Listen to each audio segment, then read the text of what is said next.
Hello, and welcome to Virtual Investor Conferences. My name is John Viglotti, and on behalf of OTC Markets, we're very pleased you joined us for our Consumer and Digital Goods Conference.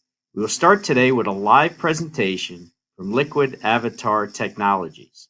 Before I introduce our speaker, a few points to note. Please submit your questions in the question box to the left of the slides. And if you're interested in scheduling a meeting with Liquid Avatar, please click on the Meetings tab found on the left navigation bar, where you'll be able to view the company's availability and submit a meeting request. On a final note, all of today's presentations will be recorded and available for 24/7 replay. At this point, I'm very pleased to welcome our first presenter. His name is David Lukech. He is the Chief Executive Officer and Chairman of Liquid Avatar Technologies, which trades on the OTCQB venture market under the symbol LQAVF and on the CSE under the symbol LQID. Welcome, David. Thank you, John. It's great to be here. Welcome, everybody, and thank you for being here this morning, and I hope you're having a great day.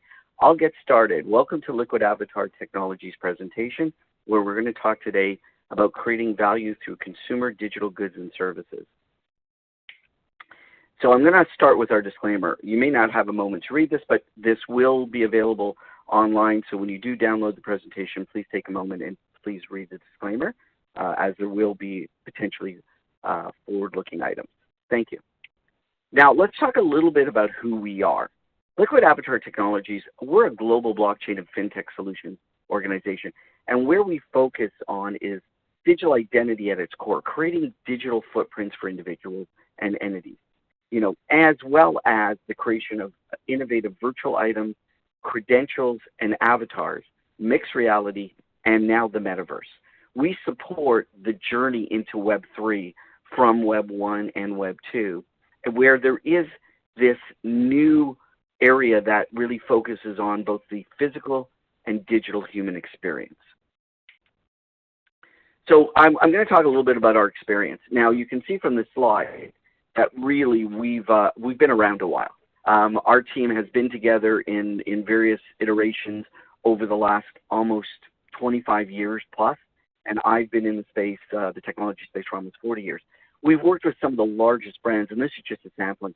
And yes, we've worked on these movies and with these organizations. We have a long and rich history in both digital entertainment, gaming, and technology, developing technology for the banking industry, developing technology for online social media. And so we are very well equipped to look at this transition as it goes from Web 2 to 3. So when we think about digital and virtual goods, where we really start to think about is the transition, where everything is going, and the value proposition. Currently, digital goods and virtual goods is a $32 billion market and expected to reach about $190 billion by 2025. And if a family member or someone you know plays Fortnite, in 2021, Fortnite generated, as a free game, generated $5.8 billion in revenue. And Citi talks about the metaverse today, and we've heard a lot of conflicting stories about the metaverse lately, but the metaverse, which we'll talk about throughout this, Citi has said could be worth $13 trillion by 2030. And again, these are estimates, and we've got to think about them carefully and look at where our businesses and businesses we support could go. When we look at Liquid Avatar, we cover the gambit of where technology has been and where it is going. From everything from decentralized and data control to digital footprints to multi-verification and proof of humanity. And if you followed the recent stories about Twitter, you're seeing that everyone is talking about how do we verify who we are as a real person so that the bad actors aren't there as we move from Web 2 to 3. We're really focused on creating value for our customers and our constituents and permission-based marketing, loyalty engagement, the gambit of how we interact as human beings with the evolving internet. So when we start to look at the shift to the owner economy, we start to look at where did we start with the real world. When we think about the real world, we're always centralized looking at government ID, passports, and although we use things like voice recognition and fingerprints to get on our phone, and even facial identity and retina scans and all these great things, really our root of trust, the way that we start to prove ourselves, starts with visual identity. And as we moved from Web 1, which was the information society, into Web 2, we sort of lost sight of that. Web 2 really proliferated bad actors, fake accounts, phishing, and all this type of stuff that really caused damage. In fact, it was recently reported that over 1.4 billion fake accounts were removed last year in 2021 by major social media. But yet we continue to still look at the internet for improving the efficiencies in our life. And as we move to Web3 and we add blockchain, which is effectively a way to decentralize data, but still have certain levels of trust or trustless, but still trusted control, we look at where can we create further improvement. And we believe it's no passwords and no usernames of biometric validation. How do we mix in the new levels of reality? How do we include machine learning? And how do we really focus on data controlled by those who own it, the user? Because your data is your asset. We want to make sure that we're empowering you to control that. So we looked in mixed reality to connectivity technologies, enhancing the human interface, decentralizing, creating new and engaging experiences, the creator economy, augmented reality, extended reality, and the metaverse and multiverse. And today we think of augmented reality, extended reality, and multiverse experiences all in one particular area, the metaverse.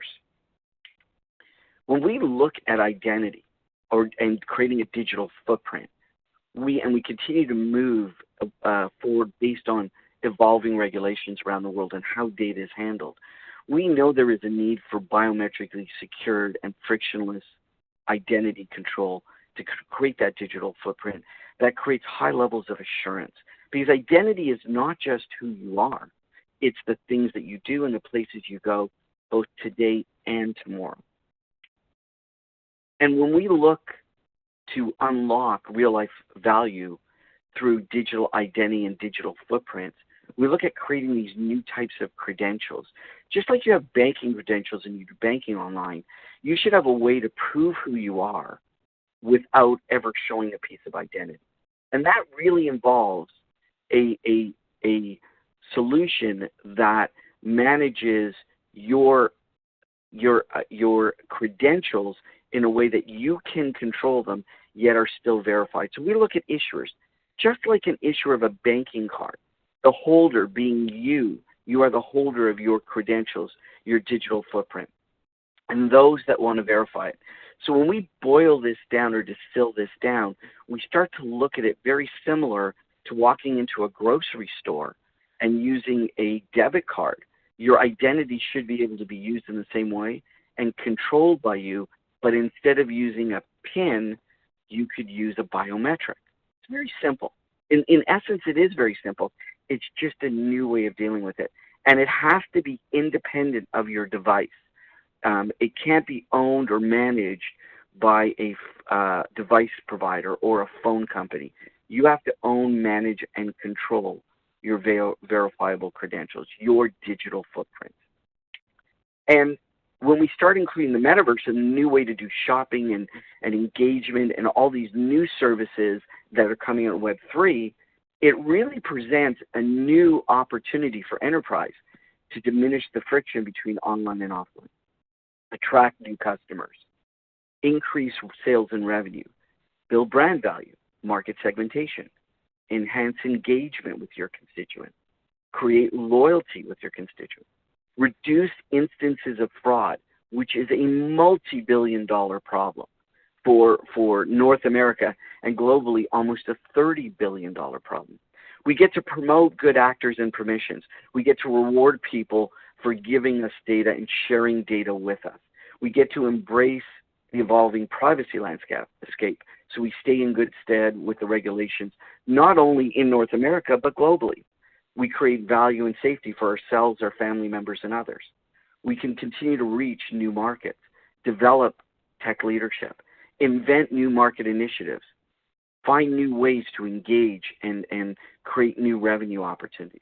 And we support decentralization and much, much more. And now if we think about unlocking the value that we talked about a couple minutes ago, in where you are the holder, you own your digital footprint, your digital credentials, we now start to look at this online engagement. And what we do is we put an avatar in place of who you are in the real world. You're now putting an avatar in as your intermediary or proxy.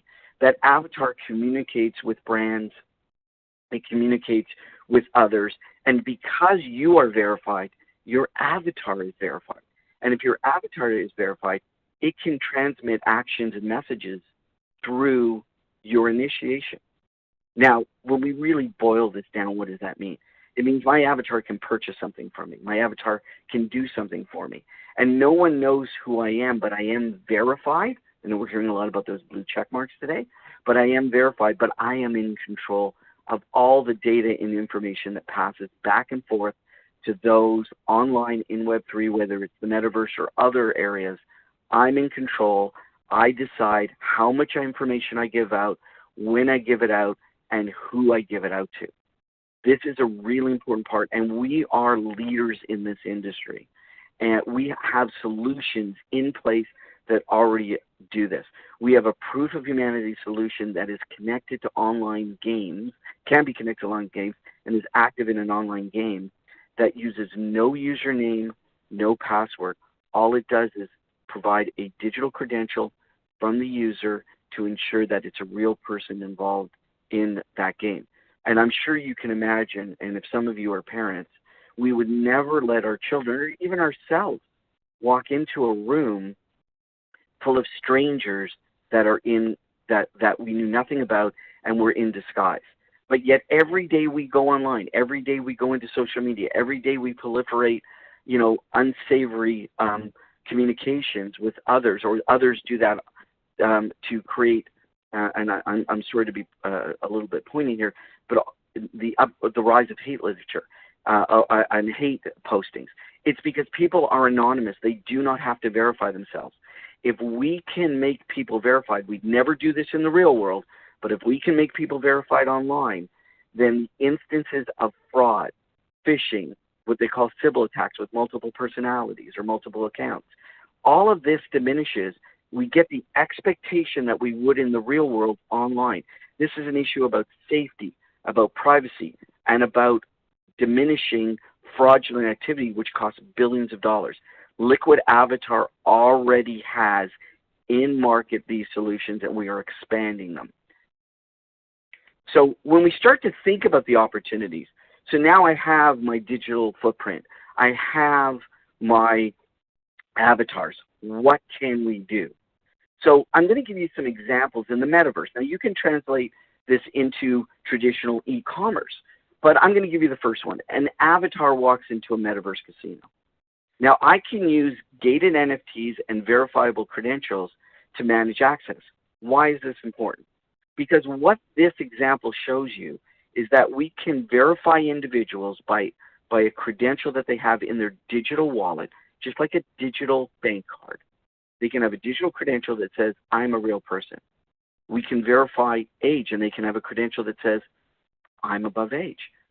We can have the user, and this is all in control of the users. We do not keep that information. It's theirs. We can have a credential that says, I live in a particular jurisdiction, because if you're in a jurisdiction that has online gaming in the sense of gambling, these licenses are mainly restricted to certain geographic areas. So we provide the ability for someone to do proof of age verification, access of membership, while eliminating usernames and passwords. Just imagine that you no longer have to remember a username and password. What amazing things you could do. No one could get into your phone and steal your username and password because they don't have your controlled biometrics. Your biometrics control this. And we don't use biometrics on your phone. we use biometrics that are independent of your phone, and everything is in the cloud, and you have access to control.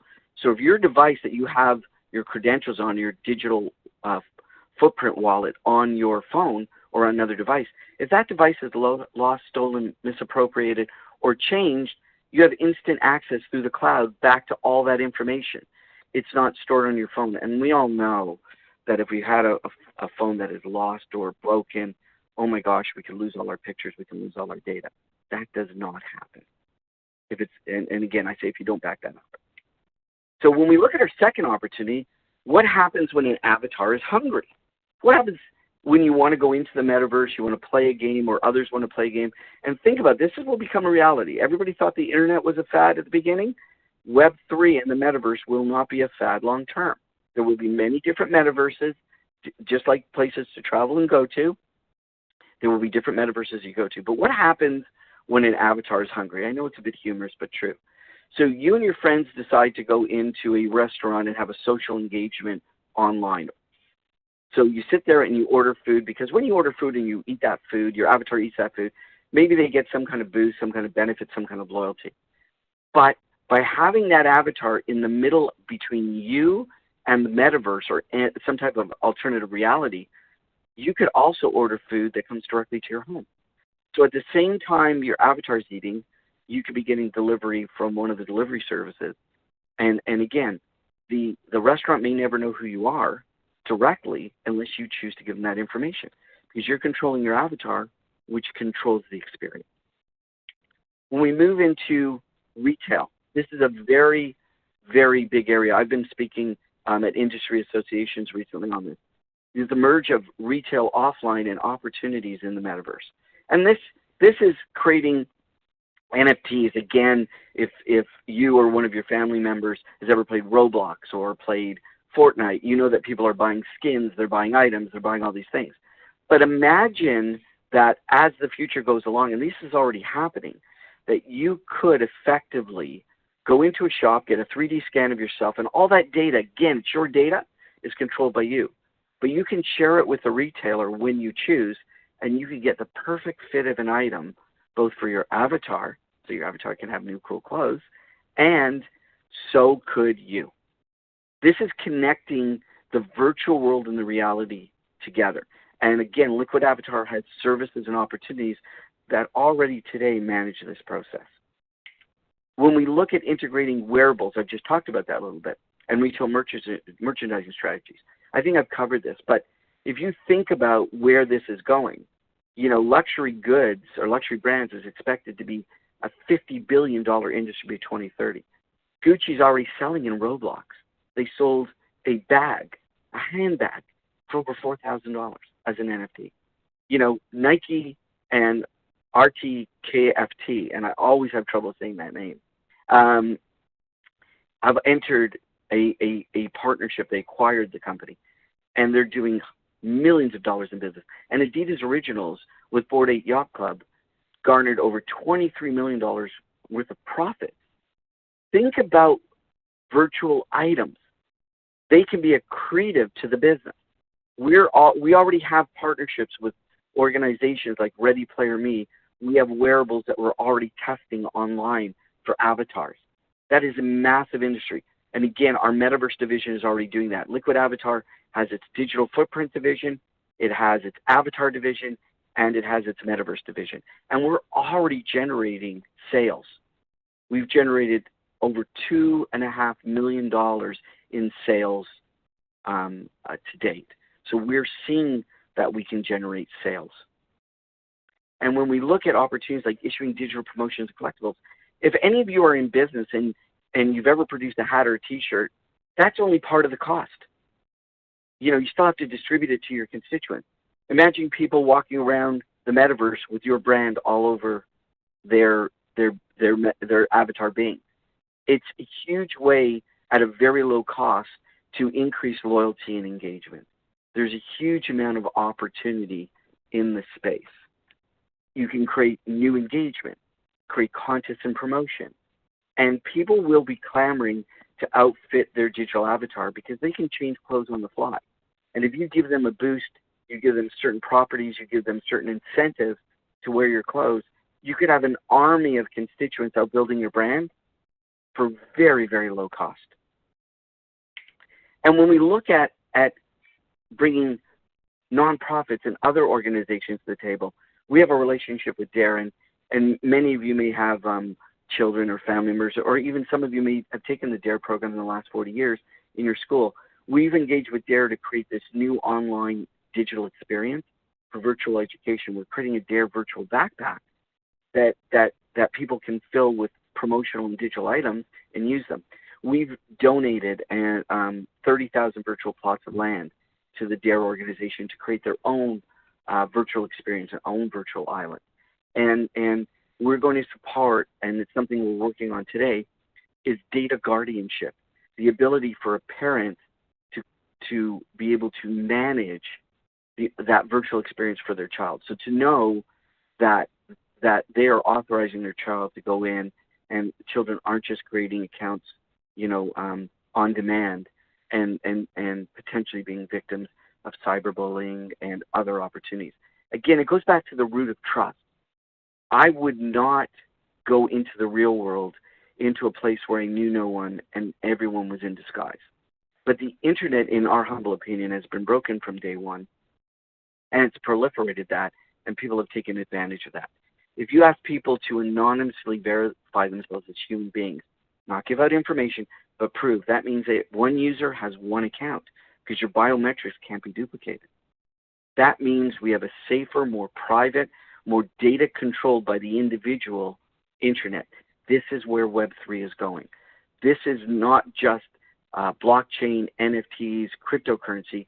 It's all about creating data ownership, the ownership economy, creating control, awareness, privacy. And Liquid Avatar is at the forefront of this.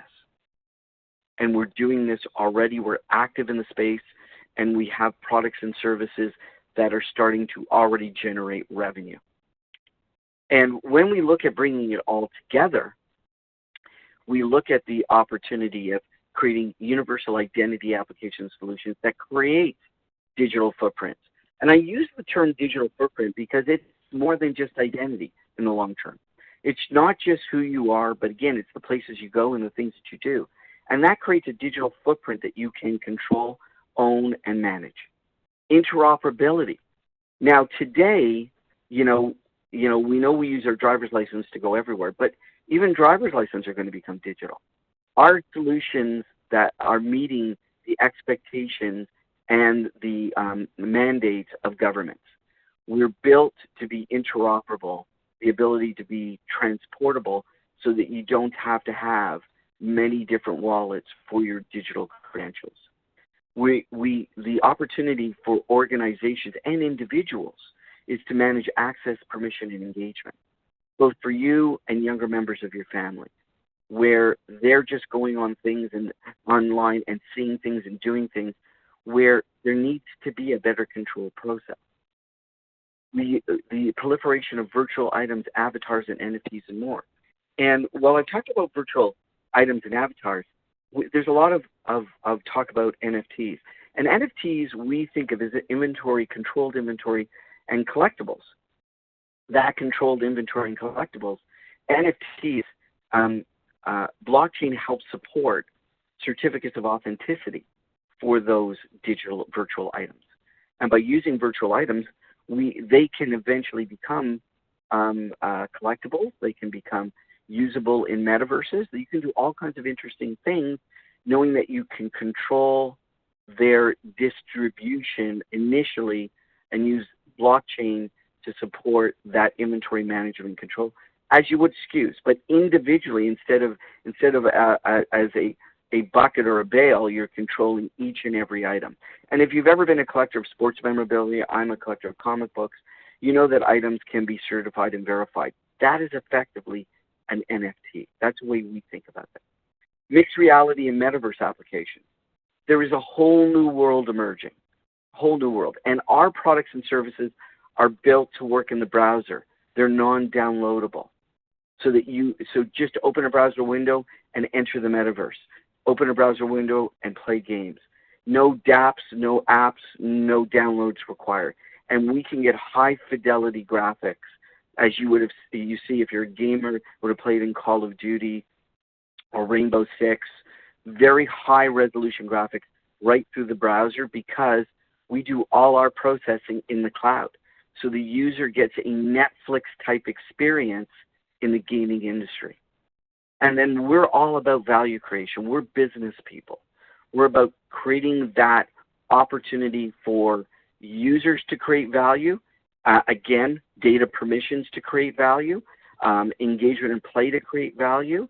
Get into a game and be able to create your own resources by playing a mining game, and then using those resources in a metaverse to create items which you can trade with others, or creating items that you can give away as a brand. There are huge amounts of opportunity here.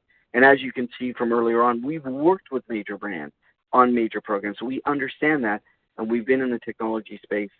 I have personally for almost 40 years seen the birth of the internet and beyond. So I think we're very well positioned for growth. It's still early days, and there's still lots of room to move forward. But I think we're at the forefront today with our proof of humanity, our avatars, our metaverse applications, and that we have the opportunity to grow into a much larger company. I want to thank you for listening to me today, and I'm doing this remotely. We had a little bit of a technical issue this morning, so I apologize. I may not be able to get to questions, and if you do have questions, I'll be receiving them, and I'll do my best to answer them in forum, or if you provide your email address. The questions can't be seen by any other member, so if you do provide an email address, I will get back to you personally. If you do want to contact me with any questions, my email is here, and this presentation is downloadable.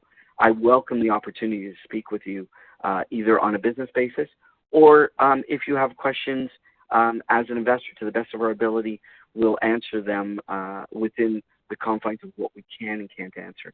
But I really appreciate your time today and want to thank you for coming out, and wish you a great day and